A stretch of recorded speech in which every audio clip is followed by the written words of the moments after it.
Welcome back to our study of the Law of Moses. Last week, we set the stage for talking about the slavery laws in the Law of Moses. And we started last week. If you didn't watch last week's video, it is really important. You need to watch that first before coming to this video. Because we started by showing the trajectory of slavery as we see it in the New Testament. So in other words, what's the trajectory of God's will as regards the institution of slavery, right? Because we're confronted with the historical fact that slavery occurred. And it didn't just occur out in the pagan world, it occurred in Israel, and it even occurred in the early church. And so we have to confront this question, well, what's God's will for slavery?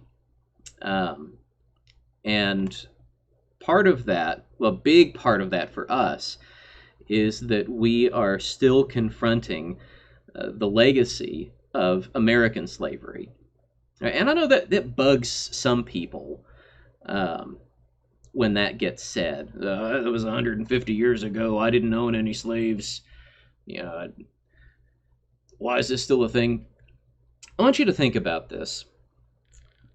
We, especially like if you're a Christian, especially if you're in the churches of Christ, we consistently make this point about Ishmael.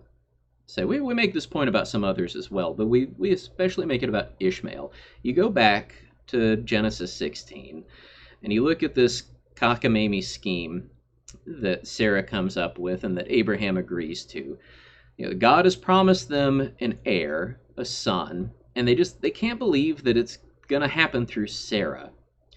And so Sarah decides that she is going to give her Egyptian slave, Hagar, to Abraham, essentially as a second wife, as a concubine to provide a legal heir that Sarah can claim. Right? And we looked at that several classes ago, how Sarah would have essentially Ishmael would be considered a legitimate son, able to act as Abraham's heir. And we always point out in the story of Ishmael that because of Abraham and Sarah's faithlessness at that point, Israel has to deal with the consequences for generations. The sons of Ishmael are a thorn in Israel's side for generations after that. And can you imagine some Israelite sitting at home, in Judah or in Zebulun or in Issachar, and thinking, well, I don't know why I've got to deal with this. I'm not the one that took an Egyptian slave for my wife. It's nonsense, right? I mean, and that's the thing. That's the silly thing, is that we can recognize that the effects of sin are very, very far-reaching whenever it's other people's sin. But when we're talking about our own national sin, suddenly it's a very difficult subject, and that happened such a long time ago. Now, in the scheme of things, it happened yesterday, right? Again, like we mentioned last week, we've just recently lost a woman in this country who was still drawing a Civil War pension, right? The legacy, and I think it's helpful to think of it in terms of Ishmael, right? Because corporate sin, national sin, you can stretch out a long, long ways.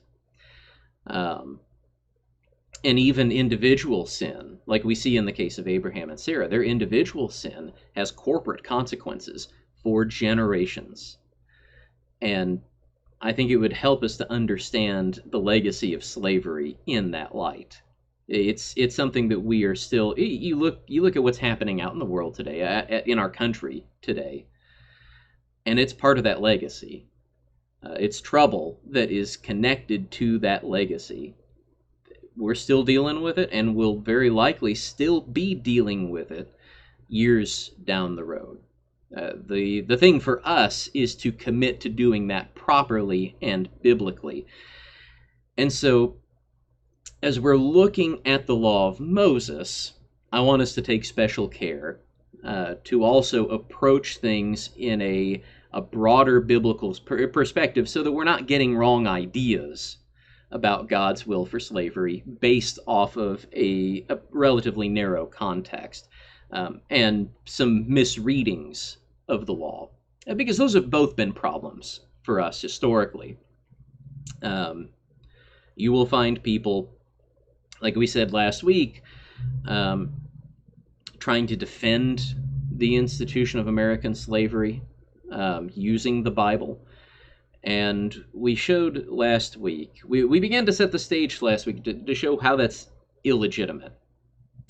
Right? We made a relatively limited case from Philemon that the institution of slavery in the first century is on its way out. That the ultimate trajectory of God's will for his people is abolition. As we go along today, I think we'll see the case for that trajectory strengthened as we look at the law of Moses. So that ultimately, by the end of the day, we'll recognize that there is no defensible biblical case for American slavery, for any kind of slavery in modernity. Now, the other thing that we considered last week is that it is really difficult, again, not to color our understanding, not to have things run the other direction, right? So we start reading things backwards into the Bible, right? So we want to keep things straight here. We want to, again, confront these issues armed with a faithful understanding of the Word of God. So let's get into the law. And frankly, there's a ton of material to this. I have no idea how long this is going to turn out to be.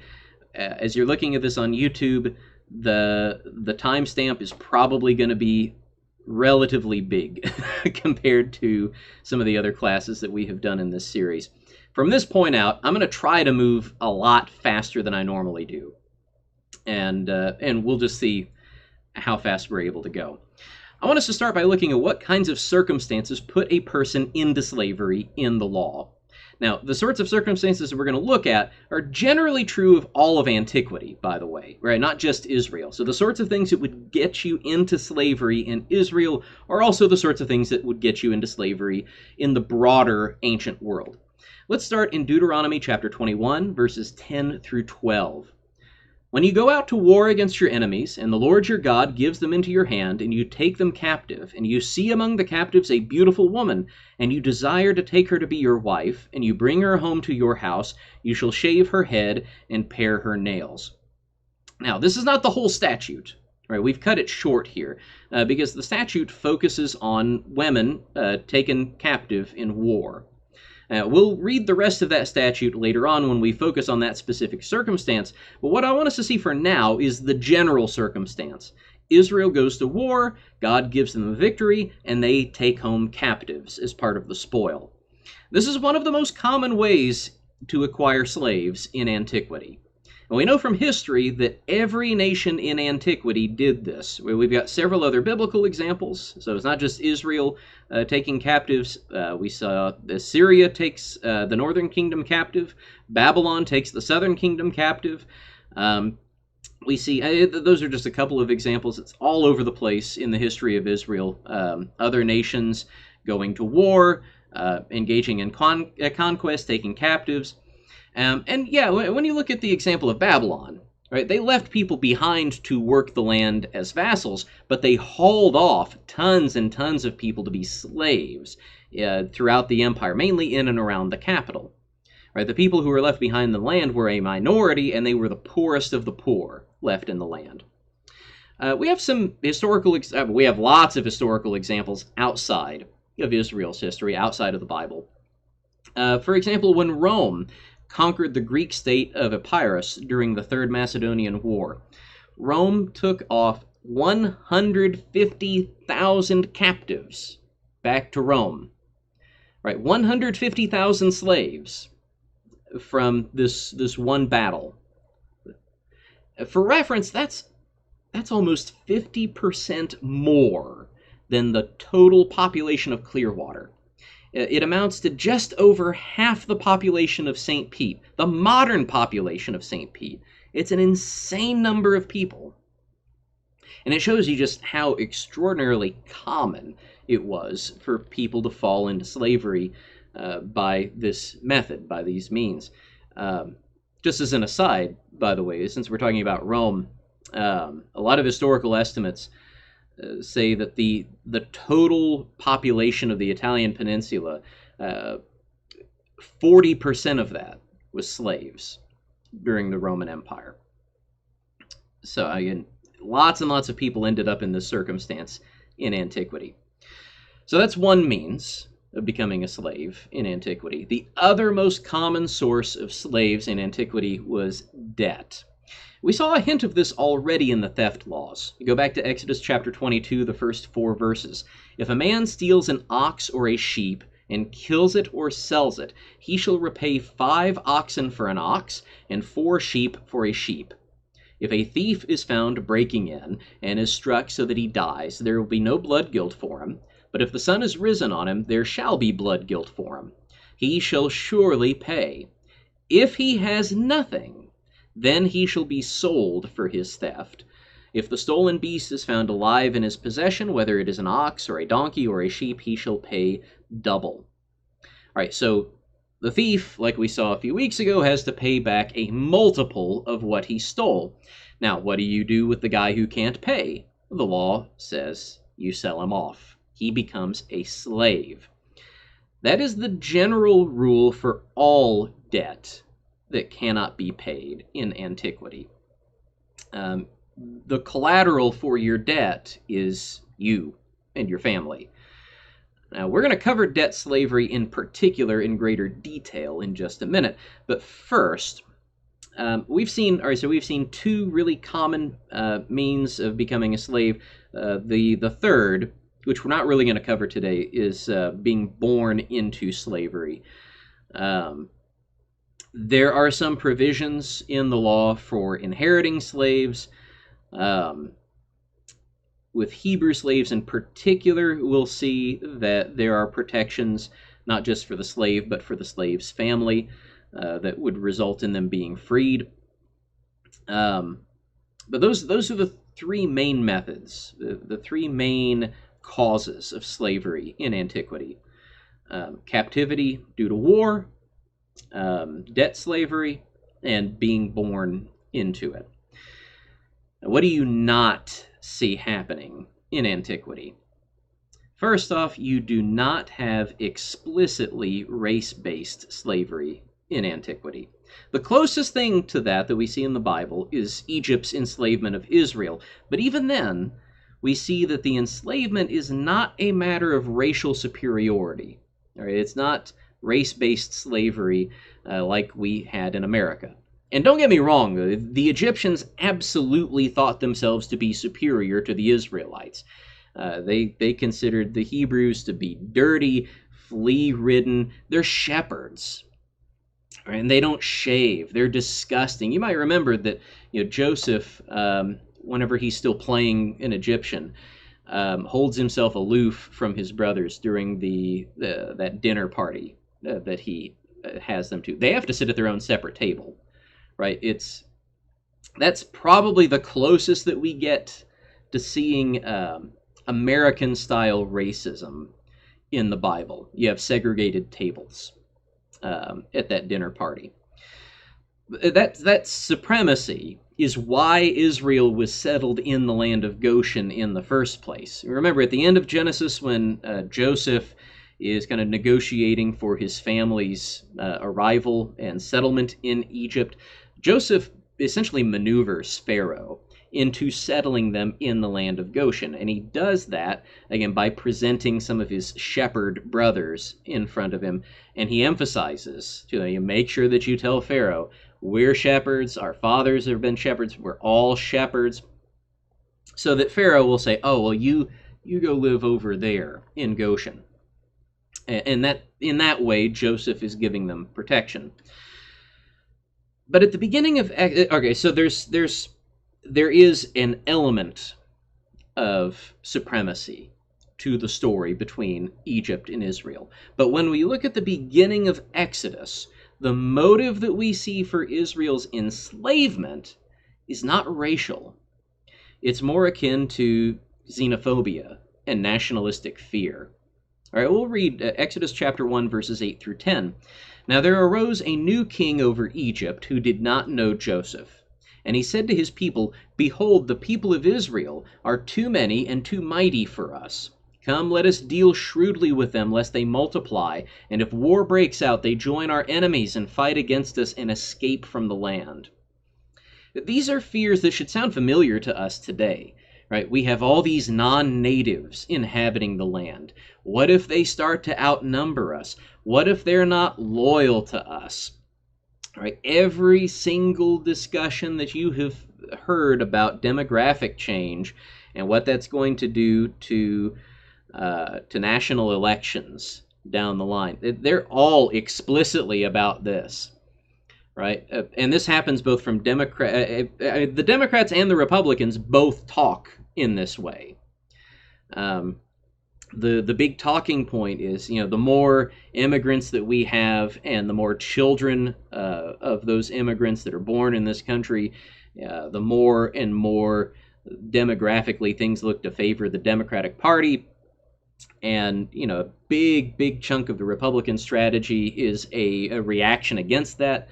Again, these are things that are explicitly talked about today. It's what Pharaoh was talking about with Egypt in Exodus chapter 1. In the enslavement of Israel, in ancient enslavement generally, you don't see anything approximating the Euro-American argument that certain races are just natural masters, whereas other races are natural slaves. You don't see anything like that. That's not what Pharaoh's expressing. You don't see that in other ancient cultures as well. So that's one big difference between slavery in antiquity and slavery in modernity, particularly Euro-American slavery. There's another practice that you typically do not see permitted in the ancient law codes, Moses included. And I wish we had enough time to also throw in some things from Hammurabi and some of the other law codes, but we're going to have enough of on our hands just covering Moses. Turn to Exodus chapter 21, verse 16. Whoever steals a man and sells him, and anyone found in possession of him, shall be put to death. Man stealing is illegal, and it's a capital offense. And specifically, man stealing and this is common in all the ancient law codes. People knew that there would be a motive to kidnap people and sell them into slavery. Right? And enslavers would find loopholes around this. They would, it was an ancient practice if a child was unwanted, to leave the child outdoors and have the child die of exposure. Slavers would sometimes make a practice of going around and collecting up foundlings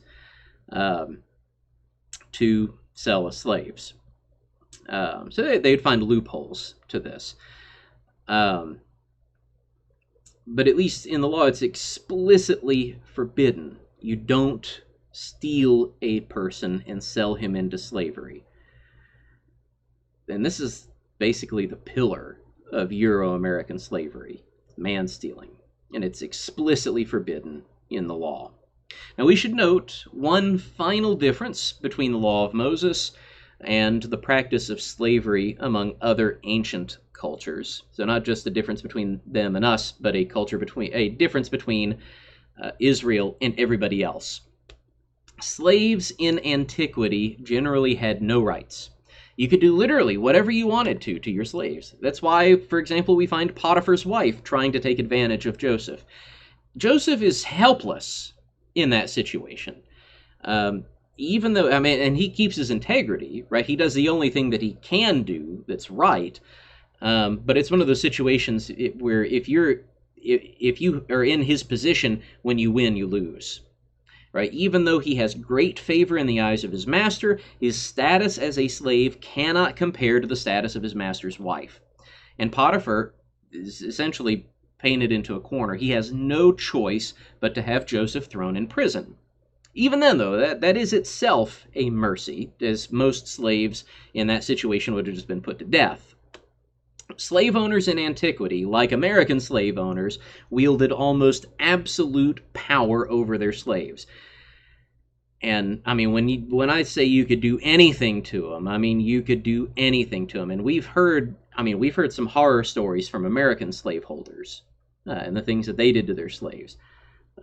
There are similar stories of slaves in antiquity just suffering the most horrific abuse. This is where the law of Moses is different. In a world where it is normal not only to have slaves, but to treat them however you want, to treat them worse even than your livestock and your other property. In the midst of that world, the law of Moses offers protections to slaves that are basically unheard of in other ancient law codes. Now, this is in keeping with the theme that we have seen in the other property laws. You cannot do whatever you want with your property. Just because you own it doesn't give you absolute rights over it.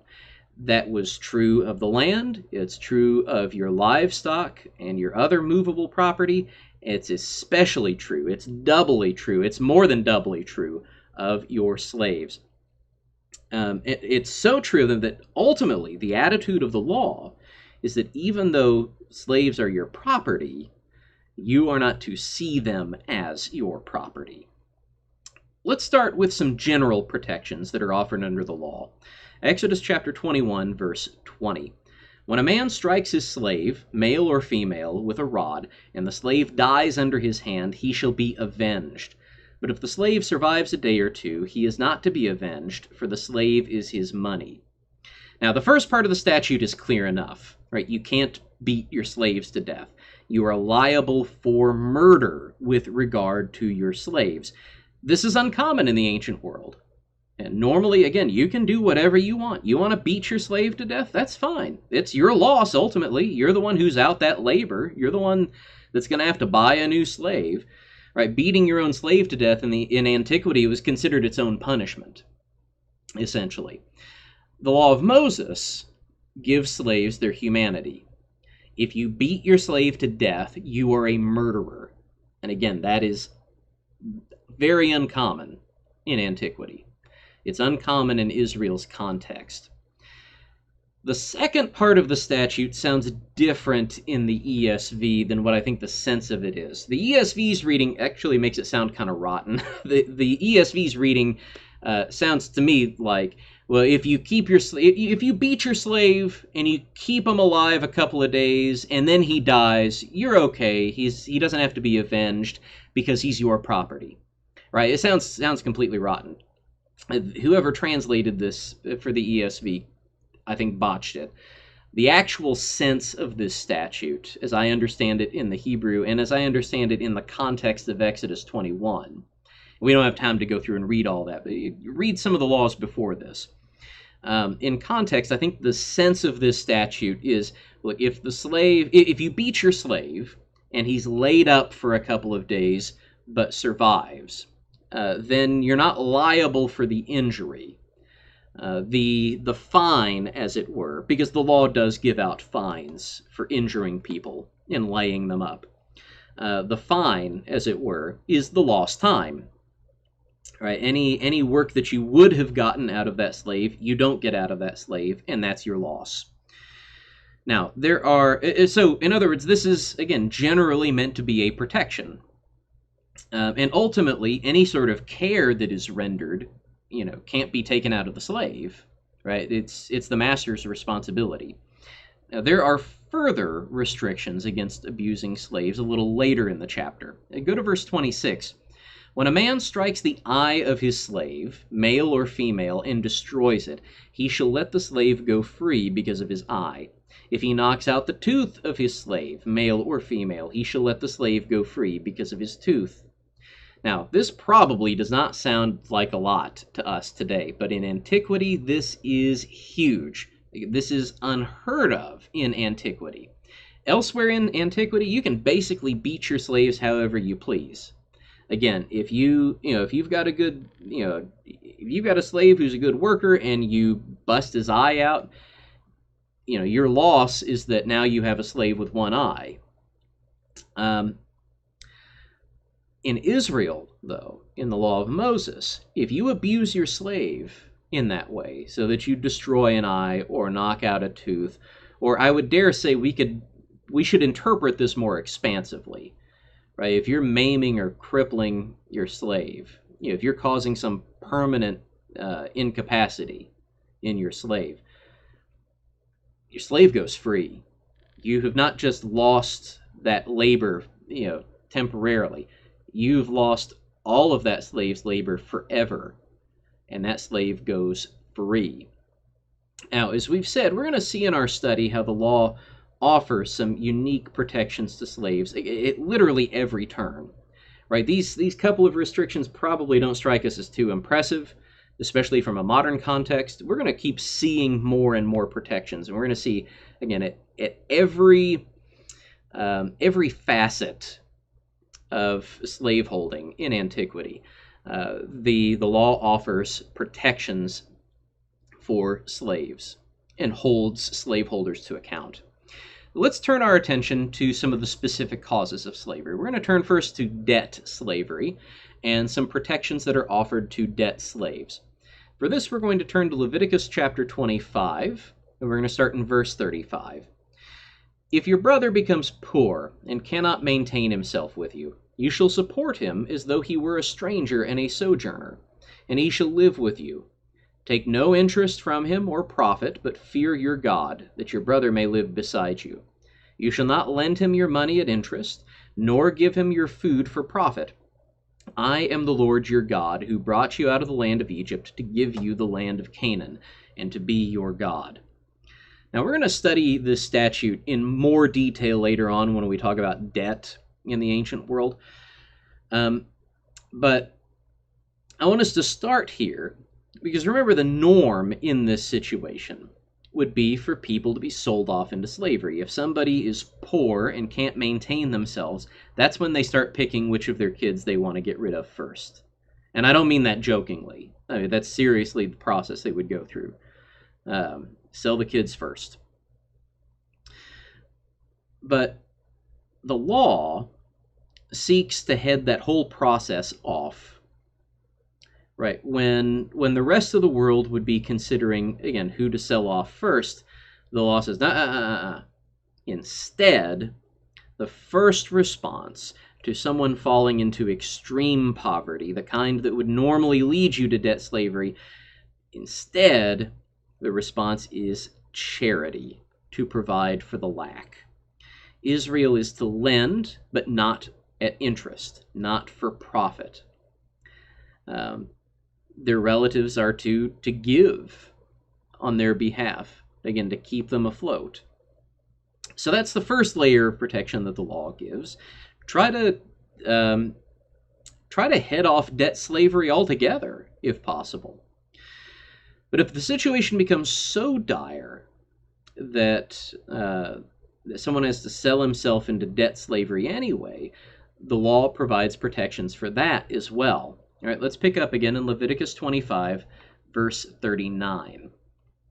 If your brother becomes poor beside you and sells himself to you, you shall not make him serve as a slave. He shall be with you as a hired worker and as a sojourner. He shall serve with you until the year of the Jubilee. Then he shall go out from you, he and his children with him, and go back to his own clan and return to the possession of his fathers.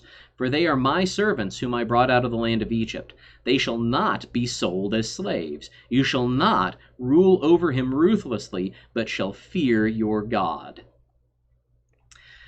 So if a Hebrew were to go into debt slavery to a Hebrew lender, the lender is required to give him status better than a slave.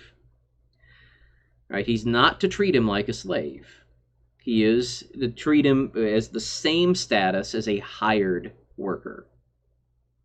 Right now, again, he is a debt slave. He's trying to work off a debt, but he is not given the status of a slave. He is treated better than one would treat a slave.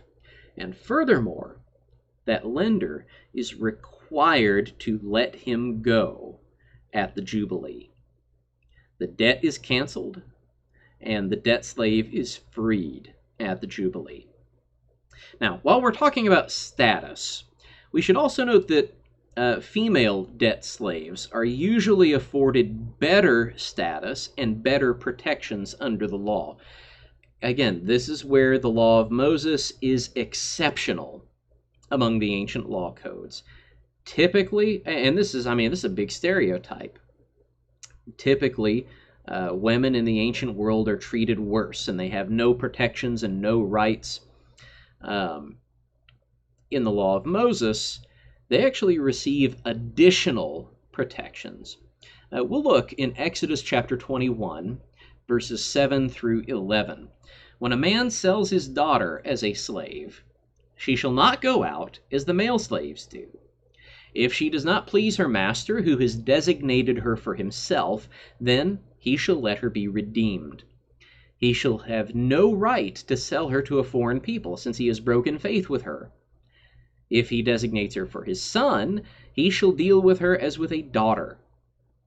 If he takes another wife to himself, he shall not diminish her food, her clothing, or her marital rights. And if he does not do these three things for her, she shall go out for nothing, without payment of money. Now, just to make sure we understand the situation clearly, this isn't stated explicitly early on in the statute, but as you go through the statute, right, it's apparent that this female debt slave is to be taken on as a wife.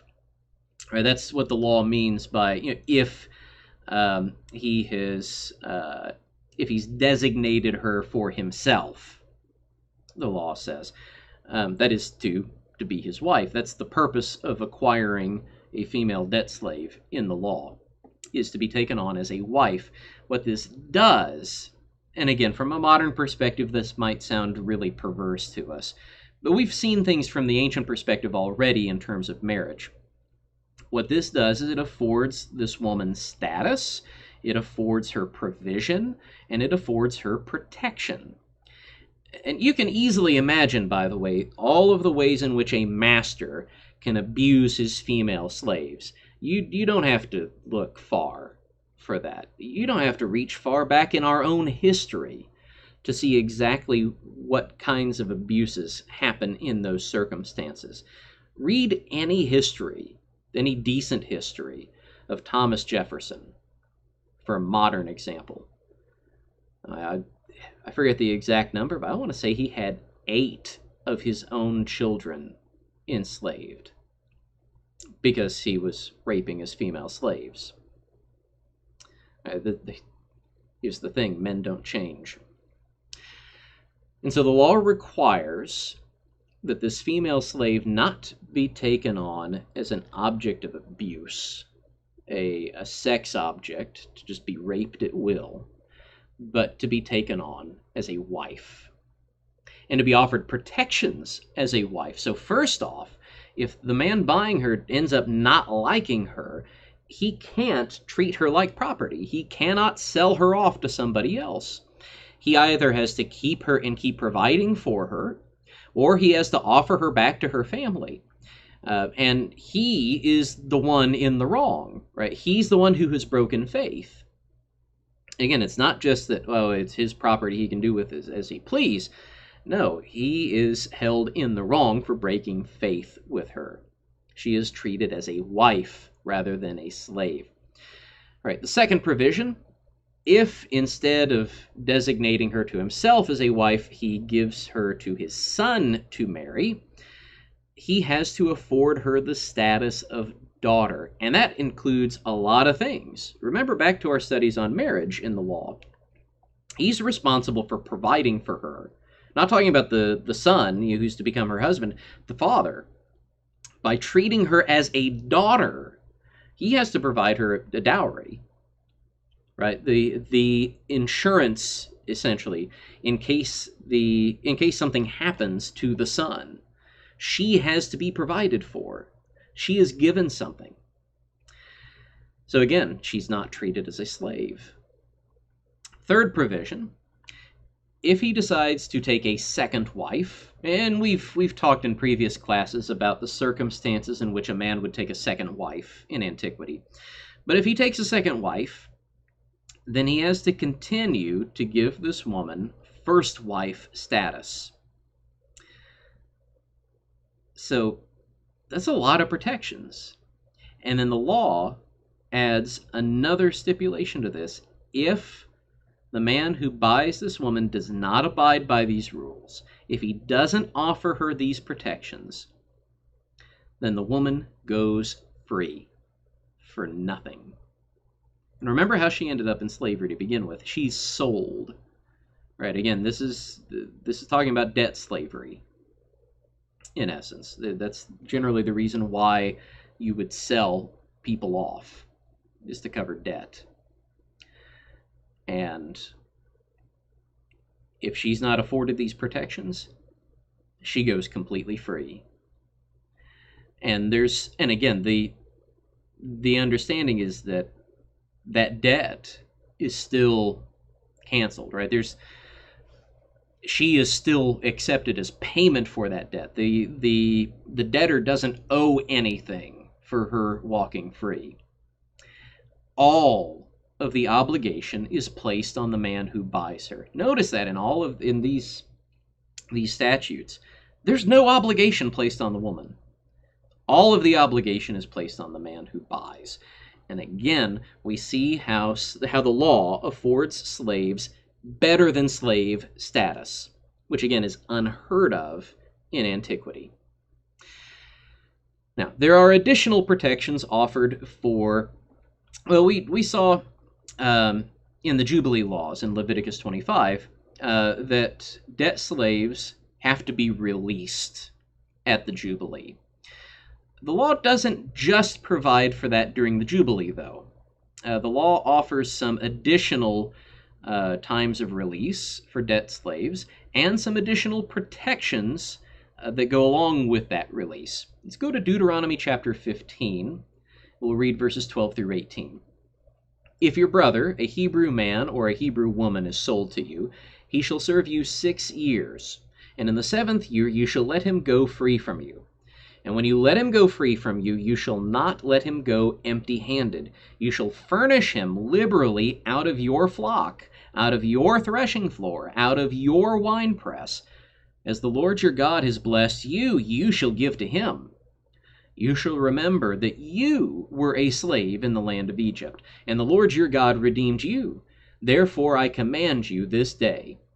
But if he says to you, I will not go out from you, because he loves you and your household, since he is well off with you, then you shall take an awl, and put it through his ear into the door, and he shall be your slave forever. And to your female slave you shall do the same. It shall not seem hard to you when you let him go free from you, for at half the cost of a hired worker he has served you 6 years. So the Lord your God will bless you in all that you do.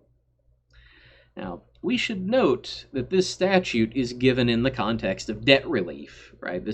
You can read about that earlier in Deuteronomy 15. This is debt slavery we're talking about.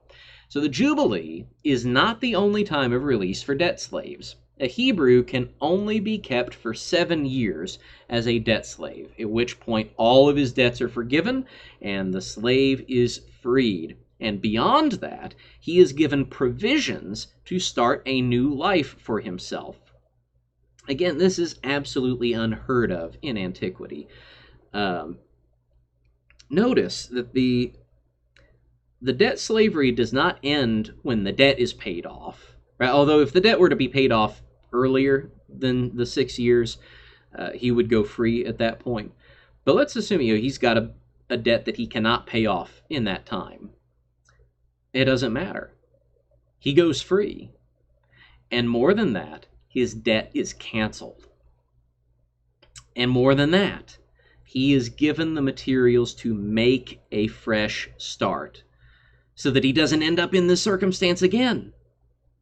And you see how the law is putting in all of these protections so that ultimately debt slavery is supposed to turn out to ultimately to the advantage of the slave.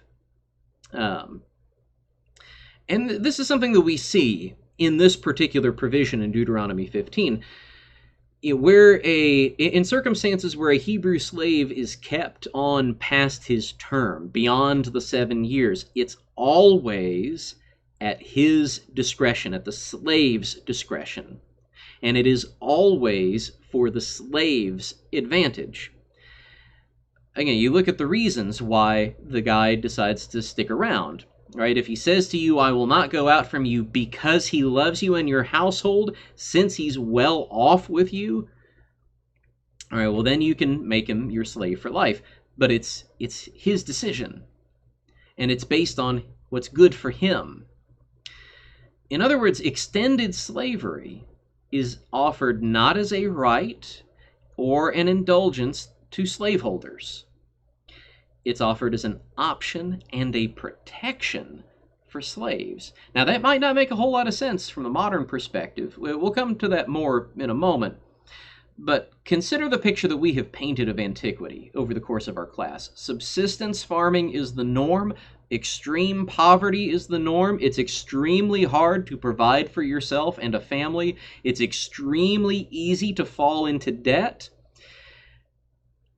And in antiquity, and in ancient Israel specifically, there are circumstances where a man might think to himself, it would be better for me and for my family to remain enslaved to this other household. They've taken good care of us. They provide for us. We'll stick with them. We'll be part of their household forever. Now, I want us to consider a couple of applications to this idea. First off, we're still left with this question of why did God allow Israel to keep slaves at all? And one thing that we suggested last week, and that we have suggested throughout the class, is that the law of Moses often uses temporary measures to take bad situations in antiquity and make them less bad. Right? The aim isn't to make things ideal or perfect. It's to make things less bad. Again, if the law was about getting to ideal as quickly as possible, then Genesis chapter 4 would be Adam and Eve fashioning some wood into a cross. Now, one of the ways that the law makes a bad situation less bad is through heavily restricted, heavily regulated debt slavery that favors the slave rather than the slaveholder. In many of these laws, we can see that, again, slavery is an accommodation mainly given on behalf of the very poor. Now, as we'll see in a minute, that this kind of protection also extends to war captives. But that's ultimately what's going on. Right? We can consider also that there's an element of, God allowed them to do this because of the hardness of their hearts, like he did with the certificate of divorce. But in all of the laws that we've looked at, we have seen just how scrupulous the law is in regards to giving slaves advantages and protections and making, again, the institution of slavery in the law of Moses is not specifically, it's not geared towards enriching a master class of people. It is geared towards providing for extremely poor people who otherwise would be starving to death. And that's the alternative. Again, that's what we mean when we say that the law is taking a bad situation and making it less bad. The alternative in antiquity to this kind of slavery is slow starvation. Now, we were left with a similar question about slavery in the New Testament last week. Right? If Philemon suggests that abolition is the ideal, well, then why do the apostles seem to permit slavery in the early church? My best understanding for how to reconcile those things is to say that the situation in the first century is not terribly different than the situation in earlier centuries. Right? Farming is still basically the same. you could make an argument that some cultures were in some ways wealthier, better off, but ultimately, we're still talking about a period of antiquity here.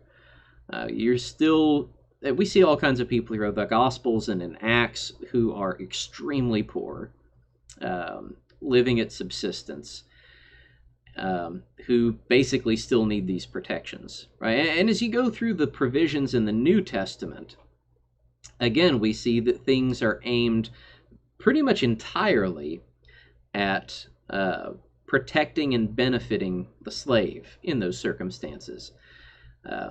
And as far as status goes, there's no distinction between master and slave, at least within the church. Now, one last application of this idea, right, that some ancient people would actually want to remain enslaved. We said that this was a foreign concept to us today, and that's true. It is a foreign concept. It is outside of modern thinking to consider a circumstance where it might be better to be a slave than to be free. It is unimaginable in a modern context, and that is really the final nail in the coffin for any supporter of modern slavery. Because the circumstances that made slavery attractive, I don't know if that's the right word, the circumstances that would make a person say, I want to remain a slave to this household forever, those circumstances are practically non-existent in modernity. And that includes 19th century America. Right? Remember, modernity starts like in the 16th century. And by the 19th century, we are already rich. America was and is a prosperous enough country for freedmen to take care of themselves. And you don't find a situation in American history where slavery offers any kind of benefit or any kind of protection to those enslaved. In fact, it is the exact opposite. Right? The record of American slavery is that extended slavery, lifetime slavery, is not a protection for the slaves, but an indulgence to enrich slaveholders. And so again, we find that any attempt to excuse American slavery on ancient terms is illegitimate. All right, now that covers most of the laws for debt slaves. The law also offers protections for captives, specifically for women who are taken captive. We're going to return to a passage that we looked at earlier in the class. I believe it was in Deuteronomy chapter 21. We'll start in verse 10 again. When you go out to war against your enemies, and the Lord your God gives them into your hand, and you take them captive, and you see among the captives a beautiful woman, and you desire to take her to be your wife, and you bring her home to your house, she shall shave her head and pare her nails, and she shall take off the clothes in which she was captured, and shall remain in your house and lament her father and her mother a full month. After that you may go in to her and be her husband, and she shall be your wife. But if you no longer delight in her, you shall let her go where she wants. But you shall not sell her for money, nor shall you treat her as a slave, since you have humiliated her. So in antiquity, it was very common for war captives to be treated abominably. Right? They became slaves with absolutely no rights, absolutely no status, and they usually became sex objects for their masters, just like we saw with debt slaves. And again, just like in debt slavery, we see that the law does things differently. Just like with debt slavery, once the woman is taken captive, she is not to be treated as a slave, but she is to be taken as a wife. And she is ultimately to be respected, right? She is to, you clean her off, and you make her basically a member of the household of Israel, right? There's significance to changing clothes in antiquity. when it says she shall take off the clothes in which she was captured, this means that she is giving up her identity as a foreigner. Ultimately, she is going to become an Israelite, and she's going to have status in Israel. And she's going to be given a full month to mourn her house that has been lost in war. And it's only after that that this man can claim his privileges as husband. And just like with debt slavery, if this guy decides that he doesn't like her anymore, he can't just treat her like a slave. He can't just sell her off, because the law says you have humiliated her. Again, just like with debt slavery, the law puts the slave owner at fault. All right, so this is the general course of things that we see in all of the slave laws. The last thing, and there's more that we could say about war captives, but I feel like time is drawing on, and we've gotten a lot of the main points from debt slavery already.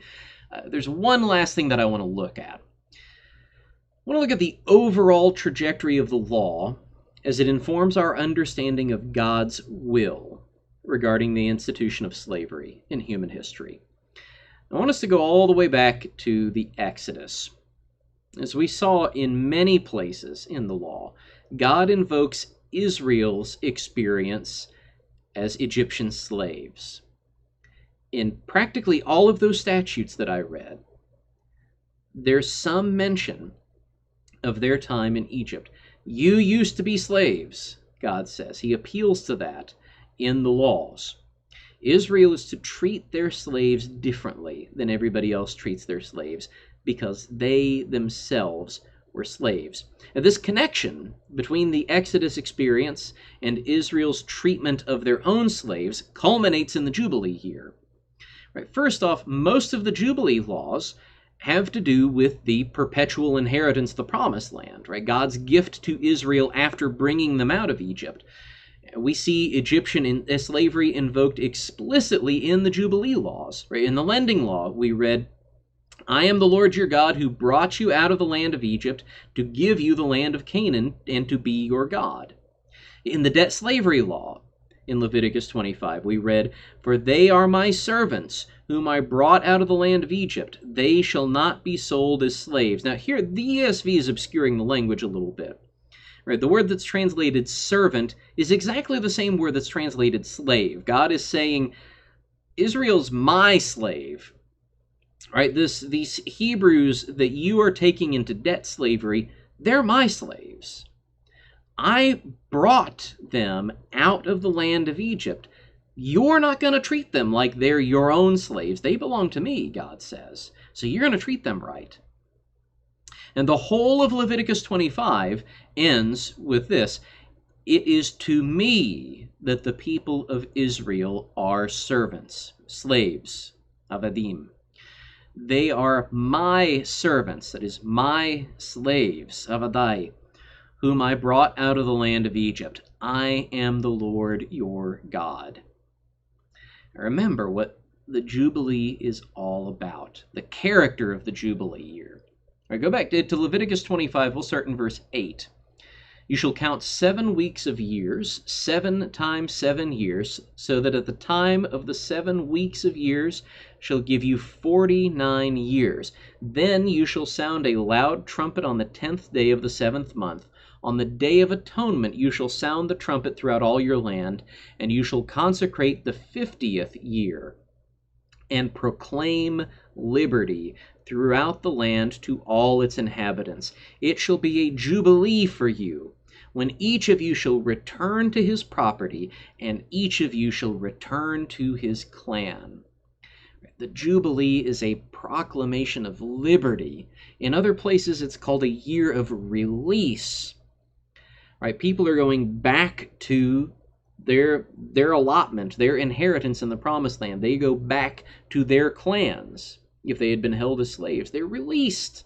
They go back. The slate is wiped clean. Right? This is why it's so closely connected to the Exodus. The Jubilee laws are to be the blueprint for how Israel is to perpetually put the Exodus experience into practice. The whole story of the Exodus is about God releasing Israel from slavery and giving them an eternal inheritance. And so every 50 years, they are supposed to essentially reenact that by releasing all of the slaves in their land and allowing them to return to their inheritance. Right? This is the overall trajectory of the slave laws in the law of Moses. The rest of the world sees slavery as a perpetual thing. God begins to show through Israel that it is supposed to be a temporary thing, only done out of necessity, only done for the protection of those who were taken into slavery. Right? It's temporary in Israel's practice of it. They're only to hold Hebrew slaves for a maximum of 7 years. But God is also setting the stage to show that it is temporary in an institutional sense. Right? The ultimate trajectory is release. Israel cannot help but see this association. Because what's the whole point of the Exodus? Is that Israel gets set free. For how long? They're supposed to be set free for good. Right? Is Egyptian slavery ever supposed to come back? Never. Again, God tells them just over and over and over again, you know what it was like to be a slave. The only sensible answer to that, when Israel considers their own time as slaves, when they consider their own cries as slaves for deliverance from Egypt, the only sensible conclusion they can come to is that if we've got to have slaves, we'd better treat them right. Ideally, we should never have slaves. And again, remember, that is the ideal that the law is pushing for. Right? It tries to head off slavery where it can. That trajectory continues into the Gospels. Right? And notice the timing of the Jubilee here. It starts on the Day of Atonement, the day that Israel's sins are washed away. It is fitting for the year of release to start on the day of release from sin. That's precisely the message of the Gospel. Remember, Jesus is reading from Isaiah chapter 61 as he began his ministry in Luke chapter 4, beginning in verse 16. He came to Nazareth, where he had been brought up, and as was his custom, he went to the synagogue on the Sabbath day, and he stood up to read, and the scroll of the prophet Isaiah was given to him. He unrolled the scroll and found the place where it was written, "The Spirit of the Lord is upon me, because he has anointed me to proclaim good news to the poor. He has sent me to proclaim liberty to the captives and recovering of sight to the blind, to set at liberty those who are oppressed, to proclaim the year of the Lord's favor." And he rolled up the scroll and gave it back to the attendant and sat down, and the eyes of all in the synagogue were fixed on him. And he began to say to them, "Today this scripture has been fulfilled in your hearing." The gospel is a proclamation of jubilee. It's a proclamation of release for the captives. The New Testament speaks of our being emancipated from sin through the atoning sacrifice of Jesus. We know what it's like to be slaves.